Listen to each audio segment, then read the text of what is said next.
ओम शांति। नमस्कार। तो आज की जो स्टोरी है, तो स्टोरी ये भी एक मॉरल स्टोरी है। तो इसका जो शीर्षक है कुदरत का न्याय। तो भले देर है कहते अंधेर नहीं है। अगर हम जो कुछ भी करते हैं इस सृष्टि में, हर कर्म के पीछे उसका फल जरूर मिलता है। अगर हमने कोई बुरा कर्म किया तो दंड का विधान है। ठीक है। तो अज्ञात न्याय व्यवस्था ऐसी बनी हुई है। कहते हैं ना, कुदरत की लाठी में आवाज नहीं होती है। तो एक किसी गांव में एक संपन्न गांव था और उसी गांव में कहीं से एक विपत्तिग्रस्त असहाय महिला वहां पे आ पहुंची। तो वह जो ठंड के कड़ाके ठंड के दिन थे, वह बहुत भूखी प्यासी थी और ठंड के दिनों में ठंड से बचने के लिए कपड़े भी नहीं थे। वह भूख से विकल होकर के उस संपन्न गांव में एक एक द्वार पे उन्होंने जा करके खाने के लिए 2 रोटी मांगा। हर द्वार को जा जा कर खटखटाया, लेकिन किसी ने भी उन्हें 2 रोटी नहीं दिया। फिर रात गुजारे के लिए उन्होंने आश्रय के लिए जहाँ घोड़े को बांधने का जो स्थान होता है, अस्तबल होता है, वहां पे आश्रय मांगा। उसे भी उस गांव के लोगों ने अस्वीकार कर दिया। तो सब तरफ से जो निरुत्साहित होकर के दुखी होकर वो जो महिला है, एक पेड़ के नीचे जो स्थान है उसको ही अपना आश्रय बनाया।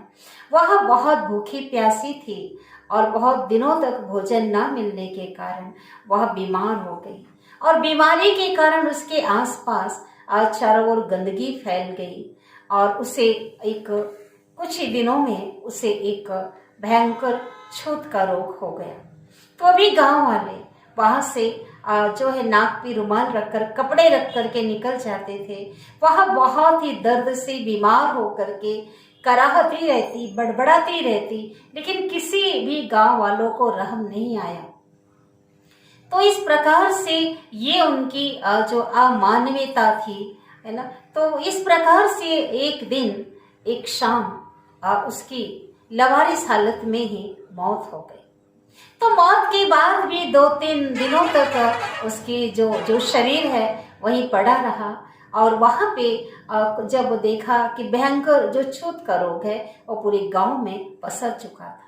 कुछ दिनों बाद वहां के जो बच्चे बीमार होने लगे और भी बड़े बुजुर्ग बीमार होने लगे और 1 महीने के अंदर उस गांव की आधी आबादी जो है उसकी चपेट में आ गई और बिल्कुल खाली हो गया गांव। अनेकों की उस महामारी में, उस छूत के रोग में जो है मौत हो गई।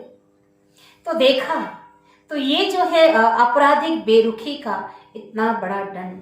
तो कहते हैं ना, कुदरत की ये थी अज्ञात न्याय व्यवस्था को कोई जान नहीं सका, पहले से उन्होंने ध्यान नहीं दिया। तो इस प्रकार से इतना बड़ा दंड उन्हें भोगना पड़ा। तो कहते हैं ना कि वास्तव में ये आपराधिक, ये अमानवीयता आज जो है आज चारों ओर आज दिखाई देती है।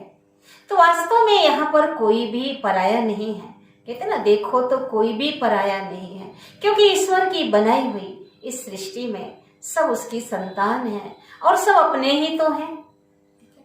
तो आज जितने हमारे अंदर सत्कर्म हम करते हैं, जितनी अगर हमारे अंदर इंसानियत होगी, मानवता होगी, तो हम उतने ही हम सेवा का कार्य करेंगे, सहयोग का कार्य करते हैं। तो कुदरत की न्याय व्यवस्था ऐसी है, हम जो कुछ भी करते हैं उसका रिटर्न हमें वो बिल्कुल दे देता है। कभी जल्दी, लेकिन मिलता जरूर है। फिर भी हमें जो है हर एक की इस प्रकार से सहयोग करना चाहिए, नहीं तो क्या होगा। उसकी न्याय व्यवस्था में सबको न्याय मिलना ही है। ठीक है। तो हम सभी एक दूसरे के प्रति एक प्रेम भावना, एक अपनत्व की भावना रखते हुए हमें हर एक के दुख में, सुख में सहभागी बनना है और हर एक की मदद करने के लिए तत्पर हमें रहना चाहिए। इससे हमें यह शिक्षा मिलती है।